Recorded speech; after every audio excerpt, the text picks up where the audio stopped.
Welcome to the Family Geekery Podcast, a podcast for geeks from a family of geeks. We talk about comics, video games, and anything else geeky. I'm Amber. And I'm Chris. And there's no Danny today. Boo-hoo. Danny's out. Doing other things. That's okay. Yeah, she's got a life sometimes. I'll allow it. But today we're talking about the game Blueprints. Yeah. Which is a much different game than the game of Blueprint that I grew up with, which was an arcade game. Oh. Very fun, but very different. But yeah. It's definitely a game that's kind of in the, what's that term? Zeitgeist. It's in the zeitgeist right now. Oh, yeah. Yeah. And it's gathering some good reviews. So we thought we'd try it out, and we're going to talk about it. But before we do that...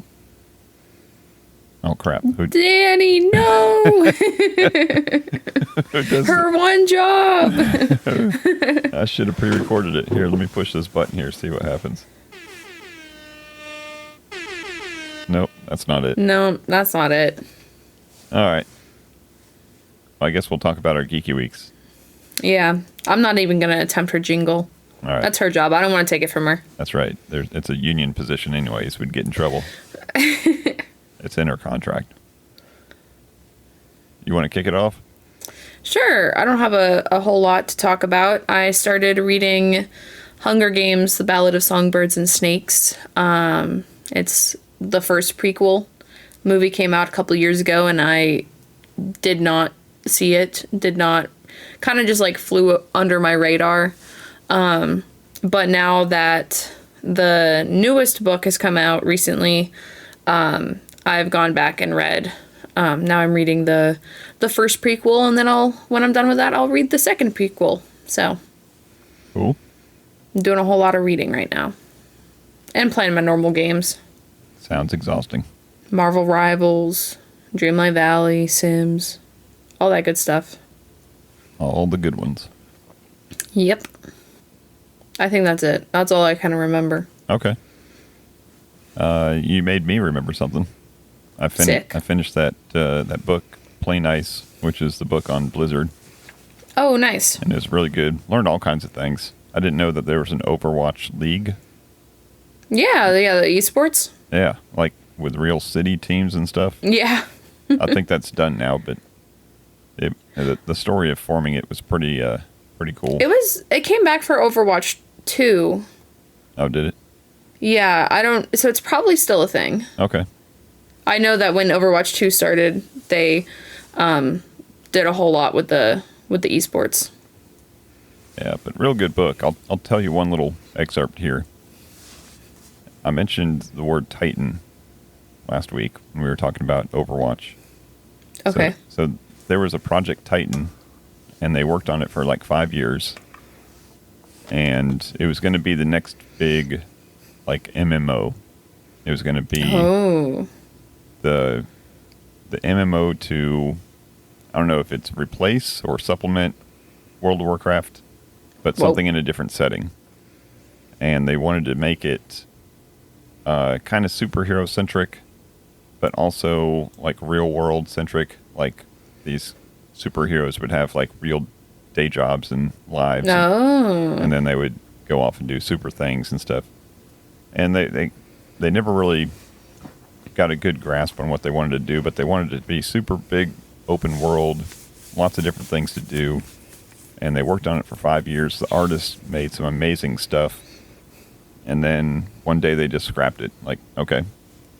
The bosses said, if you can't get this done in 5 years, I guess it's never going to get done. So throw it all away. So they threw it all away. And later, when they were looking for to make a sequel for Overwatch, they saw all this artwork. They're like, these characters are amazing. Or actually, was that for... No, that's how they got Overwatch. That's how they created Overwatch. So they took some of the superhero creations, and it became some of the characters that you know from Overwatch. And that's cool. The plan was, okay, we'll take all this stuff that was supposed to be Titan. It's supposed to be this real big thing. We'll make Overwatch, which is just a hero shooter. And then we'll come back with a sequel. And that sequel is going to add in some real world stuff, open world stuff. And then we'll come in with a third sequel, and that will make it a complete MMO. Wow. So like, nice, cool. So they make Overwatch, and then they go to make Overwatch 2, and they're like, here's our chance. We're going to add in... Oh, no. So Overwatch 2 is supposed to add in the single-player story. Yeah. And they decided, well, let's just release Overwatch again. Like with virtually... But worse. virtually no changes. So our hope for an open world version of an MMO version of that with superheroes and real world stuff is probably not going to happen.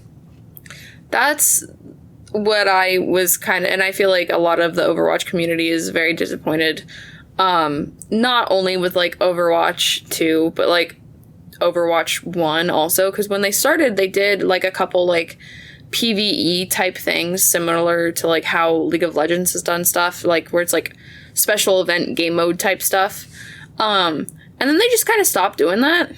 Like maybe they had a Halloween event sometimes, and maybe they brought it back when Overwatch 2 came out, but then they just kind of like dropped everything. Right, and they made some web comics, and they were going to make some, cut scenes and backstories, and I guess they just got lazy on it, or... I mean, the lore and, like, the characters of Overwatch are, like, really cool. Like, you've got the good guys and the bad guys, and it's all this, like, society, whatever, like, organization. Like, it's really cool, but you don't know any of that when you're playing a shooter. Right.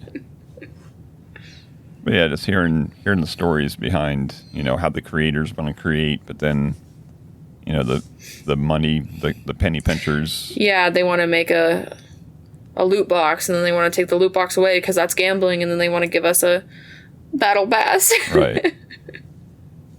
But it's a good book. Anybody that's interested in Blizzard and or the gaming industry, I would suggest go grab that. Nice. What else? Saw a movie. Was it Fight or Flight with Josh Hartnett? Good action flick. I recommend it. It was good. It's funny. Lots of action.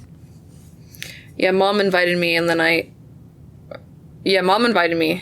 was like, no, I'm busy. Also, I figured out who the assassin is from the first minute of the trailer, so... Right. Yeah, I don't think it stays a mystery very long in the movie. Gotcha. But it's a good story, either way. And then just been playing the normal games. Been playing some Dreamlight Valley, trying to get through some Cheshire stuff. And, yeah, that's about it. Nice. Playing this game, Blueprints. Yeah. Which we're going to talk about this week. Woo woo. So how would you describe the game Blueprints? I would describe it as a puzzle exploration mystery investigation 3D game. That's awfully specific. Yeah, that's what Steam calls it. with some roguelite. Yeah, it's kind of roguelike. So basically, we inherit, you as the player, you inherit a mansion. That always happens in every game, but it never happens in real life. Yeah. Where's your, like, long lost, like, I think this is his grandpa or maybe his, like, great uncle or something. Yeah, I can't relate. Yeah, you get his house under the condition that you find the secret 46th room. In a house that only has 45 rooms. Only has 45 rooms. So, can you do it? And so you have to, like, piece together, rooms and make your way up to the 46th room. Right, and the term that I heard described was you have to draft rooms. Yeah. Now, the term draft, but is that a term that's in deck builders? Mm-hmm. Like other deck builders? Yeah, but I think in this sense it's more just like a literal... Like a blueprint. Oh, because you're drafting. Like an architect kind of way. Instead of drawing cards, you're drafting these blueprints. But basically, when you open the door, you have like 3 options that you can pick from. Or some things may change that. You may be able to re-roll them later, whatever. Yeah, and I found out the hard way three choices that you have to pick one of. Yeah. I tried to back out once. They're like, nope, you can't do You that. can't do that. Once you open the door, you got to go through. Yeah, so I heard it talked about on a couple other podcasts, and I couldn't really visualize what was going on with this game. So that's obviously why you have to just play it and experience it. So if there's any listeners out there that have a hard time understanding what it is that we're talking about, then just go play the game. Now, I played it on Microsoft because it was included with the Microsoft Game Pass Plus or whatever it is. Oh, nice. Yep. And I think it's also on the PlayStation, if you have the PlayStation Plus Premiere or whatever the heck they call it. Did you just go ahead and grab I just bought it on Steam. grab it on Steam? Okay. And I saw a bunch of TikToks. So this game was released April 10th of this year. Around that time, like a little bit before, I've been seeing a lot of TikToks like, oh, this game is like really good. It's going to be awesome. It's like in talks to be game of the year. So of course I have to go look it up, and it's blue space prince, like the son of a king, Right. and not like blueprints like the game might suggest. So it's kind of a little play on words that confused me a tiny bit because nobody's putting the title of the game on their video. Maybe it's in the hashtags, but I'm not looking at those. So right. it took me a second to find, but once I found it, I was like, oh yeah, this is it. Yeah, very, very good naming. Mm-hmm. Good pun. And let's talk about the art and audio Okay. first. It's a first-person game. Mm-hmm. But the art style is very unique. I would say almost like hand-drawn a little bit at times. Mm-hmm. But very, very, very stylized. You know, not like if I hand-drew it. Like, Right. Like if a person that knew what they were doing hand-drew it. Very detailed, but like, yeah, but I would compare it to like Bendy and the Ink Machine, because that's all very stylized to be hand drawn based on like cartoons. And this similarly, but probably more based on like architecture design. Yeah. And the colors are really cool, really muted. It's pretty. It's really pretty. I like was in one of the rooms and I was like standing right next to the wallpaper. I was like, this is pretty. I want this in real life. Yeah, and there is some theming going on with the colors, as far as the colors of the rooms and the colors of the prince itself. Mm-hmm. Have you gotten to the? Have you read the children's book, the Red Prince? Yeah, in the nursery, Yep. There's a Red Prince book, and I read through that, and I was like, wait, is that me? But I'm the Blue Prince. Am I the Red Prince? But there's this whole, like, in the entire game, there's this whole, like, blue and red competing kind of thing. This, like, theme of blue and red, and I don't want to spoil too much, but, like, I don't know who to trust. Because somebody tells me the red cards are a lie, and I'm like, well, who are you to tell me that or not? Right. Yeah, I don't think we'll get into any kind of spoiler territory. We'll just talk in general, but mostly because I haven't gotten far enough to spoil anything for anybody. But cool. All right, so let's talk about the audio experience of this game. And I would say we got two parts to that. One is just the environmental audios, like sound effects going on, and then the other would be any type of score that's happening behind the scenes, kind of laying the tone. And the score itself is kind of like serene for a while, but then every now and then something triggers like an eeriness or spookiness or something. Yeah. And sometimes it depends on what room you're going into. Will trigger that change. But it's all good. And then the sound effects, again, very limited. You know, picking up some coins here and there, stepping across the floor here and there. Mm-hmm. But I like how it changes from room to room. Like the the main entranceway has a much different sound to it than some of the other rooms. But very, very good sound design overall. Have you met the great Alzara yet? I just did. Okay. That goes a little crazy. Yeah, so I only met him once, so I guess I've only met him twice. It's going to change over time. He's saying some scary things to me, and I'm like, whoa, dude. Yeah. Chill. I'm just trying to explore. Yeah, it had a pretty good cutscene to it when it happened. Yeah. But yeah, there's little things like that trigger. And what makes this unique is every run that you have can be completely different, just based on what rooms you're drafting, what orientation they're in, like what items you get. Oh yeah, what items you get. Yeah. My very first room gave me a shovel. Okay. And I had no idea what to do with it. And it wasn't until later that I just found a shovel sitting somewhere, and there was something there for it to do, like right away. I'm like, oh, this is what the shovel's for. I feel like the first time I got a shovel, there was like a couple of dirt patches. Like I feel like my day one kind of gave me a good tutorial. Like it told me to use the shovel and where to use the shovel, I think. Oh, yeah. I just got it in a closet. Like first room. Oh, see, I got it in a courtyard. Yeah, that's where I found it in the wild. Yeah, I just got it in a closet, and it said this might be used to dig something. I'm like, okay, I'm in a freaking house. What am I going to dig? But yeah, the first run, I did pretty good on the first run. You know, maybe like 45 minutes or something. Okay. Walking around, open things up, not knowing what I'm doing.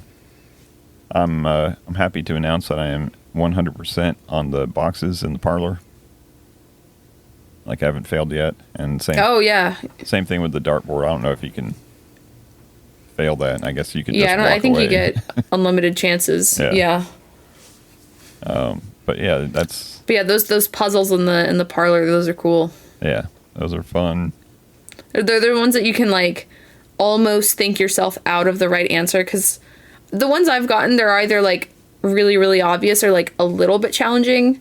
So it's like, well, is this the right one? Like, which one's the wrong one? Right. Yeah, I think there's been one out of, and I've done, I think 7 or 8 runs so far. And I think I've gotten a parlor every single time. I think there's been one that was just a complete coin toss. All the other ones had, if you thought long enough, it had a definite, this is the one. Yeah. Which is interesting because there's a clue somewhere along the way that says the true box doesn't always contain the treasure. But no one ever told you that the true box held the treasure. Right. You got to use the clues to find that. So I'm not sure. Yeah, because it tells you in that room at least one box is false and at least one box is true. Right. So you have to figure out which one, if the third one is true or false. Yep. And it reminded me a lot of the doors. Yeah. Was it The Labyrinth? I think so. The movie The Labyrinth, where the one door always lied and the other door always told the truth, and you could only ask them yes or no questions. You had to figure out which one to open. Yeah, that was pretty cool. So yeah, the mini games are fun. Have you gotten the observatory yet? Yes. Okay. I've got 2 stars. Okay. And I collected the third one, but I didn't cash it in. Because you don't have to, you can look through it and see the third star, but you don't have to activate it. And it was towards the end of one of my runs, and the third one gives you 3 steps. Yeah. So I was like, I don't need to waste it, because I know this run is done. But I think when you draft the room a 4th time, I think it automatically goes to number 4. Like, I don't think you can save number 3. Oh, okay. For a later time. But it is helpful because some of them will like like later on, like 15 or something, will like half your steps that day or give you more likely to draft red rooms or something. So that one you could like collect the 15th star because you need to get to like 20, but then you can like not click the stars. Oh, okay. Gotcha. Yeah.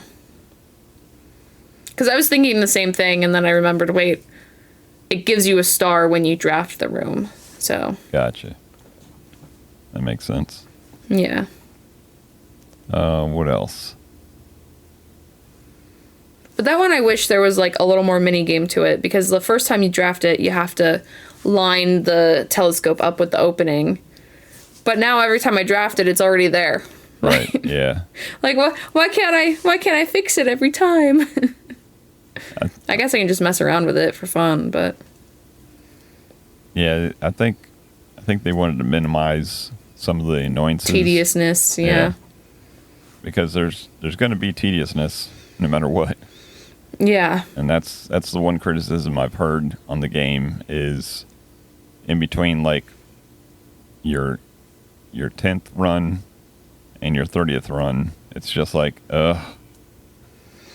You get the lucky days, you get the unlucky days. Yeah. I guess at a certain point you know exactly what you need to do. It's just a matter of the draw. Right. And that's the one criticism I heard. Yeah, I've done like 7 or new. 8 nights, and I'm mostly right now just playing for opening new rooms and figuring out the new features. Yeah. Yeah. I found, I think is it in the observatory where you have the book that tells you what the most drafted rooms are and what the most avoided rooms are? Oh. Have you seen no. that? You go up to the 2nd floor on the catwalk. Oh. Oh, is it like that? Or, no, I'm sorry. It's the library. Oh, I haven't gotten the library yet. In the library, if you go onto the catwalk, there's a little book that has some stats for you. Like of all the players? Of you, just your runs. Oh, of me. Oh, Yep. okay. And it has like... I bet you my most avoided is the bathroom. That's mine. Yep. The laboratory. Because I didn't know what it was. I finally had to draft it once just to see what it was. But it's a red room, but I didn't see any downside to it. I think it's maybe just always empty. I'm not sure. Yeah, it could be. Well, it's bad because it's a dead end. There's no other doors off of it. Oh, gotcha. But I think most of the other dead end rooms give you an item at least. Gotcha. Yeah. Have you managed to get any or save anything for future nights or get any allowance or anything? I've heard of allowance. I haven't gotten any allowance yet. Okay. But I did, what was it, the coat check? Yeah. I did that once, and it worked out great because I had the key card. Yeah, that's the first time I got the code check. I code checked the key card. Yep, and that'll show up in that book. It'll tell you what your first checked item was. Okay, it's kind of neat. What about the foundation? Have you gotten that? The foundation? Yeah. No. I just got that in my last run. Oh. It says it never changes. Like. Oh, so you can like. I don't know if it's always going to be in the spot that I just drafted it. I guess you'll find out. Yeah. Have you managed to explore outside at all? Oh, yeah. I did that my second day. Mm-hmm. And because you can like turn around and just leave the door. That's what I was like, if it allows you to do it, there's a reason why it allows you to do it. So I did. I walked all over the place, probably like 15 minutes or so. Mm-hmm. And that was kind of neat. Did you find the like West Garden? There's like a gate to the West Garden, and it's locked. Yeah, I think so. Have you unlocked the West Garden yet? No. Okay. I did. I won't tell you how. Does it take a special key or? Takes the way I did it was a special room. Oh, okay. Yeah.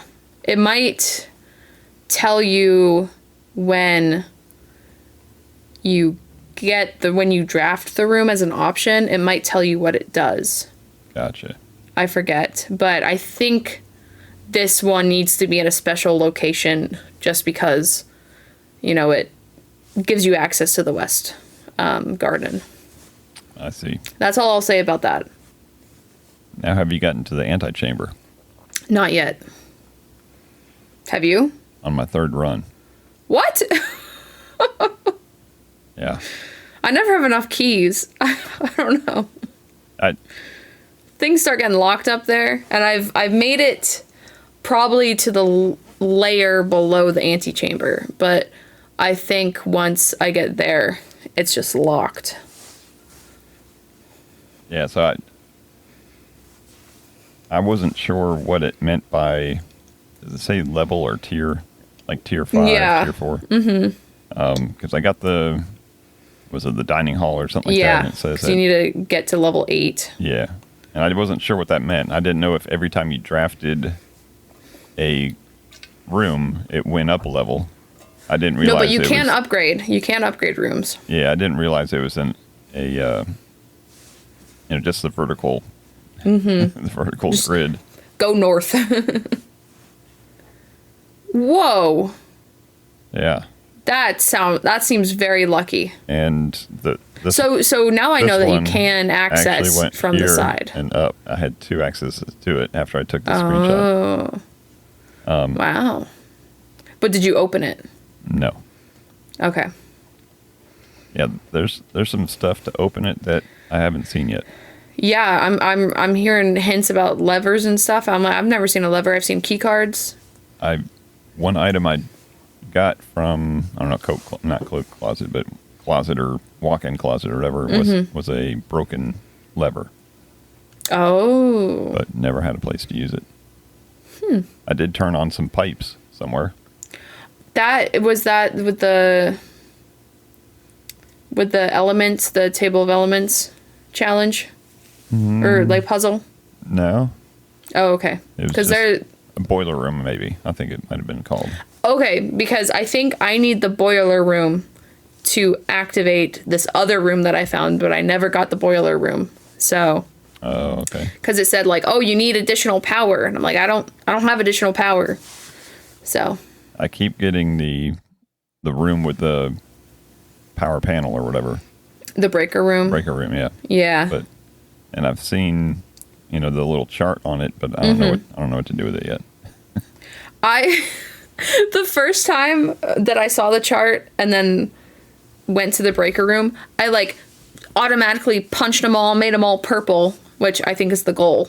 I don't know what it does, but I think that's the goal. And then the next time I like completely blanked. I had access to the picture because I'm not really taking notes, but I am like taking pictures of things that I think are important. Right. And I'm like, I just completely lost how to turn them all purple. And then I like lucked into it again, I guess. But it's interesting. It is good to be able to turn on the lights to certain rooms that have them off when you draft them. Oh, okay. Yeah. Gotcha. Are you playing on a PC or on your Steam Deck? I did both. Okay. Yeah.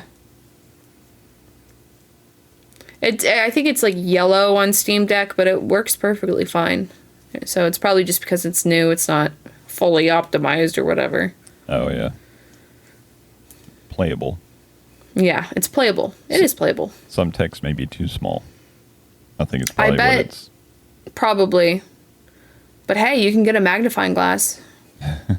The first time I got I guess it was the only time I got the magnifying glass, I was like zooming in on every single note that I had previously already found, and then like, that's not what it's meant for. There's no secrets on those. But there are secrets on other things. So. Have you created a new tool yet? I did, actually. In my last run, I combined something. I think I combined a battery with something. I forget. I had 5 items when I got into that room, and there was no combination of any of them. Oh. See, I had probably about 5 items. But the battery was able to combine with 2 things, but only one of them was a match because the other one needed a third item that I didn't have. But I forget what it is I made. Now, when you end your night, is it usually because you've run out of steps or run out of places to build? I haven't run out of steps yet. So usually it's just either run out of keys or, ways to open doors, or just run out of, everything's a dead end. This is my most recent one. And that was like 30-something rooms. Nice. But I didn't feel like I was any closer to getting anything done with that run than I did with the first run. I feel like my first run was pretty good. And most of them I can make it up pretty far. But just the balance of having the gems to unlock the gem rooms, which are pretty useful, and then having the keys to unlock rooms that are locked when you get so far north. Right. It's really hard to do both. Yeah. And then having money to buy keys or buy gems or whatever, buy items. Or you can launder things. Right. I thought that was so funny. When I unlocked the laundry room, I was like, oh, what am I going to do in here? It's a shop? What? I'll let you listeners check it out yourself. What happens? Yep, but pretty fun game. Yeah. You going to try to finish it out? Oh, definitely. Yeah, especially if people are saying it's going to be up for Game of the Year. I don't know if that's just like TikTokers trying to get your attention or whatever, but I feel like genuinely like it is a really good like indie game. Yeah, I think it was in development for like 8 years. Wow. So I don't know how big the team was. Hopefully it wasn't 100 people. they did a great job. Yeah. Yeah, and I'm hearing the average play time is just north of 30 hours to roll credits on it. I'm 5 hours in right now. That's about where I'm at, yeah. Okay. You played a lot today then. Last time we talked, you said, oh, I played like 2 days. Yeah, I got, I don't know, there are 6 playthroughs, I guess. Yeah. I did some last night and then some today. Gotcha. But yeah, I'm going to have to keep going with it. Not taking super good notes. That's probably going to come back around to bite me in the butt. But I am screenshotting a couple things here and there. Have you Googled anything? No. Okay. I've only Googled things that I thought I knew but didn't, so I didn't use it until I found the thing in the game. So I have Googled, but I haven't used the Google. But I did find, I was like looking up something, I don't know, but I know on Reddit there's like one item that people tend to coat check the most. So I don't know how you get it, but have you gotten the metal detector yet? It's probably my favorite item, and I think that might be what's in my coat check right now. Now, do coins only show up on the floor when you have that? I think unless the room says gives you like 4 money, like the pantry always gives you that 4 money. Right. I mean on the floor. Like the only time I found coins on the floor was when I had the metal detector. Yeah. And then I started thinking maybe these coins have always been here. The metal detector just helped me find it. I don't think so, because I'm looking at all kinds of things. I'm looking at everything. Somehow I miss some trunks here and there because they kind of blend in. But that's why I like the security office, because it's like I had something. It was like, oh, add 2 chests or 2 trunks to the entrance hall, and I was like, okay, sure, do that. Let me go find a sledgehammer, and then I like go to the security office, and it's like in the house 3 trunks, and I'm like 3. Yeah, I got a lucky rabbit's foot once, but it didn't do nothing for me. I don't even know what that is. Oh, like luck is a aspect of the game, apparently. It's supposed to just have more likelihood of having an object in your room, in the room. Oh. But interesting. I just must have got it on a bad run because there was just nothing happening. Yeah. Okay. Well, there's one room It's one of the rooms with the computer that lets you kind of impact the rest of your runs. So that's how I got allowance. I was able to earn 1 allowance for the first 3 trunks I opened this run. So whatever you do, you pick the cause and you pick the effect, basically. And you have to, it goes away. Oh, it's an experiment. I think they call it an experiment. So you have to finish it in that run. So it was like after I'd already placed, like another room had placed some trunks and I knew there was a 3rd trunk. And I had a bunch of money. So I was like, oh, let me find some extra money so I can go buy the sledgehammer and then I can open all my trunks and then I can maximize my 3 allowance. And I did. So now every day I start with 3 extra money. Nice. Yeah. That's what I was really hoping, is that there would be some, roguelite element that made things, and I guess it does. There are things that impact for the runs, but it's not as much as what you might hope. Right. In the long run. And the office, I think, is what it is. It's another room with the computer. You can permanently buff one of a few rooms. It gives you the option. Okay. So I think I added another item to my closet, I think. Well, that's cool. Yeah. But there is one thing we haven't talked about yet. What's that? That's the arcade game. Yeah. I saw it. In the shop room, whatever the shop room is called. There's an arcade cabinet, and I was like, can I play? And you can't. But somewhere else in the game, I found that the arcade game is going to become playable in a future patch. Oh, okay. Yeah, so developers breaking the 4th wall a tiny bit there. I saw a reference to it. I don't think the same one that you saw. I saw a reference where it said something about you don't want to spend all your time playing, and that had the name of the game.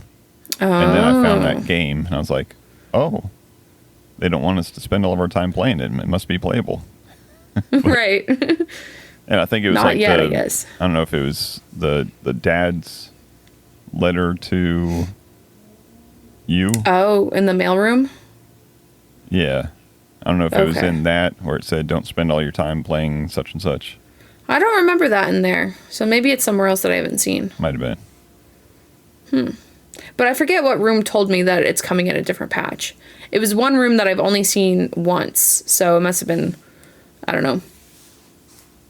One of the cool rooms, probably. Cool. All right. Well, anything else? I think everyone should go play this game. Go play it. Yeah. If you're a subscriber to any one of those things I was talking about, you can play it for free right now. Ooh. And if you're not, then you can pay for it. I think it's worth the money I paid for it. Yeah. Or you could wait for a little bit for it to go on sale, which is always valid. Support your indie devs. Yeah. But I definitely want to get this game done before any kind of Game of the Year awards, because I want to be able to beat another Game of the Year if it wins. So far I've only played It Takes Two. That's the only Game of the Year that I've ever played. Baldur's Gate 3 wasn't a Game of the Year? Oh, it was, but I haven't beaten that. Okay. a little bit bigger game than It Takes Two, probably. A little bit. That's got a pretty start and finish. A couple chapters. Now Baldur's Gate's huge. All right. Well, I think that's going to wrap it up for this episode. Ooh. We missed Danny, but we'll get her back on the next episode. Oh yeah. But let us know if you've been playing Blueprints. Let us know. Send us an email. Hit us on our socials, and let us know what you're doing, how you like it, and how many days you got in. Yeah. Yeah. But yeah, that's going to wrap it up. So go check out those socials. Check out the YouTube channel. See what's going on there. And until next time. Peace out and geek out. Whoa, much easier with 2 people. Thank you for listening to the Family Geekery podcast. For more information, visit www.familygeekery.com. Don't forget to subscribe at your favorite podcast provider. And until next time, peace out and geek out.